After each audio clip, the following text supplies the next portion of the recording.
இன்னைக்கு சிம்பிளான ஒரு லஞ்ச் பாக்ஸ் ரெசிபி நம்ம எப்படி பண்ணுறதுன்னு பார்த்துடலாம். பன்னீர் புலாவ். இதுக்கு நான் வந்து தண்ணி எடுத்து வச்சுருக்கிறேன். நான் வந்து 1/2 கிலோ ரைஸ் எடுக்க போகிறேன். அதுக்காக நான் தண்ணி வச்சுருக்கிறேன். அதில் வந்து இந்த இவ்வளோ துண்டு சின்ன பட்டை, இது ஒரு 3/4 இன்ச் இருக்கும், இது ஒரு துண்டு போட்டுக்கிறேன். 2 பிரியாணி இலை போட்டுக்கிறேன். கொஞ்சமாக சீரகம் போட்டுக்கிறேன்.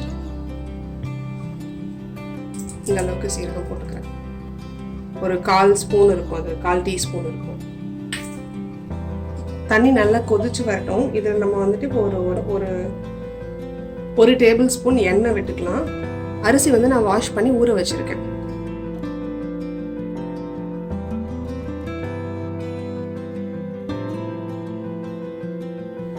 அரிசி எடுத்தாச்சு, வாஷ் பண்ணிட்டு ஊற வச்சிருக்கேன். தண்ணி மட்டும் நம்ம வடிச்சிட்டு போட்டுடலாம். நான் இன்னைக்கு வந்துட்டு சீரக சம்பா அரிசி தான் எடுத்திருக்கிறேன். பாஸ்மதி அரிசி எடுக்கல, சீரக சம்பா.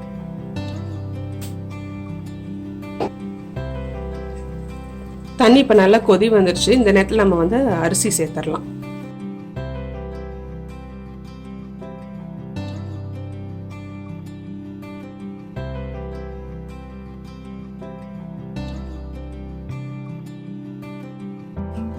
அரிசி வந்து 3/4 பதத்துக்கு வேகட்டும். அது வரைக்கும் நம்ம மூடி போட்டு வச்சிடலாம்.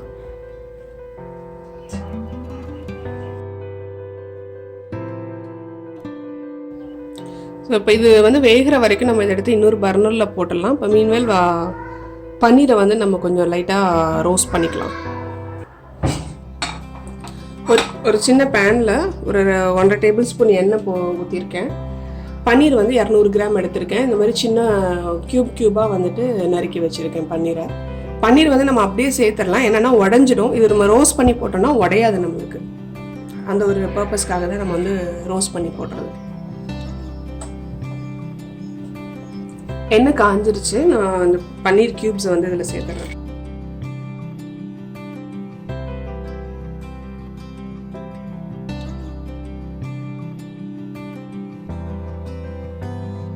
இந்த அளவுக்கு ஃப்ரை ஆனதுக்கப்புறம், ரோஸ்ட் ஆனதுக்கப்புறம் நம்ம எடுத்து ஒரு பிளேட்டில் வச்சுக்கலாம்.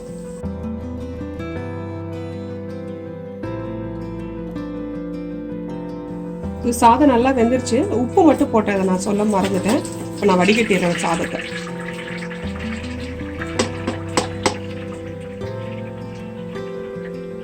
நான் எண்ணெயும் நெய்யும் கலந்து வச்சுருக்கேன். 2 டேபிள் ஸ்பூன் இருக்கும், 2 சேர்த்தி.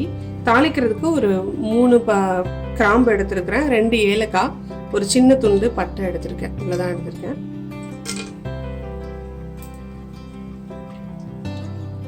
எண்ணெய் வந்து காஞ்சிட்டு நம்மளுக்கு நல்லா கிராம்பெல்லாம் அந்த மசாலாலாம் பொரிஞ்சிருச்சு. இந்த ஸ்டேஜில் வந்து நான் 2 பச்சை மிளகாய் கீரி வச்சுருக்கேன், அதை போட்டுற போகிறேன்.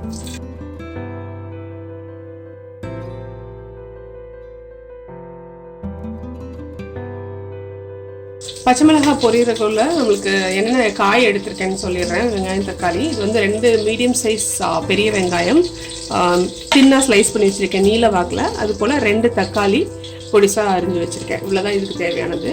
இது இல்லாமல் கருவேப்பிலையில் மல்லி தலையும் புதினா தலையும் வந்து ஒரு கைப்பிடி எடுத்து வச்சுருக்கேன். அவ்வளோதான்.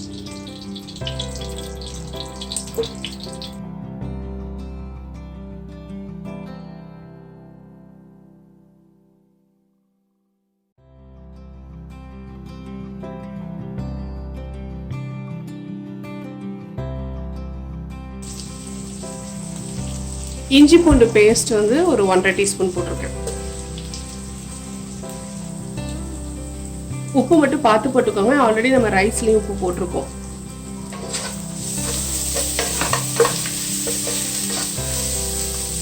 இஞ்சி பூண்டு உங்களுக்கு நான் அந்த பச்சை வாசனை போயிடுச்சு. இந்த ஸ்டேஜில் தக்காளி சேர்த்துக்கிறேன்.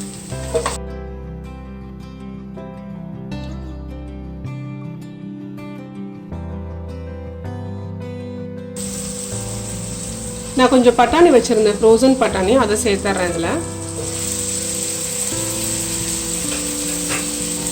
இது ஒரு 1/4 கப் இருக்கும்.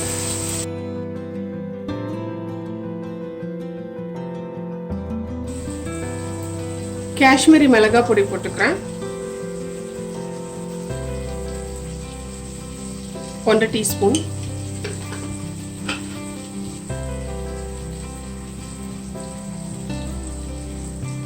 गरम मसाला तूल अரை स्पून, अரை टीस्पून.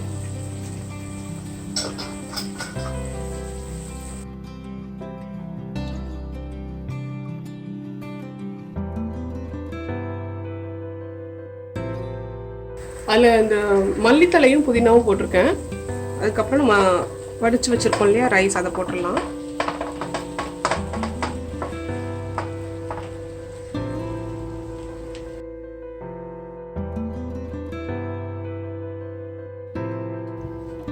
எல்லாமே நம்ம கலந்தாச்சு. பன்னீர் நம்ம ரோஸ்ட் பண்ணி வச்சுருந்த பன்னீரையும் மேலே வச்சாச்சு. இப்போ ஒரு அடைச்சிட்டு ஒரு 2 மினிட்ஸ் தம்மில் இருக்கிற மாதிரி வச்சுட்டு நம்ம ஆஃப் பண்ணிட வேண்டியதுதான்.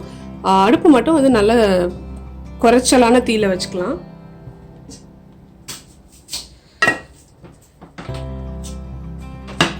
அவ்வளோதான், ஒரு 2 to 4 மினிட்ஸ் தம்மில் வச்சுட்டா நம்ம பன்னீர் புலாவ் ரெடி.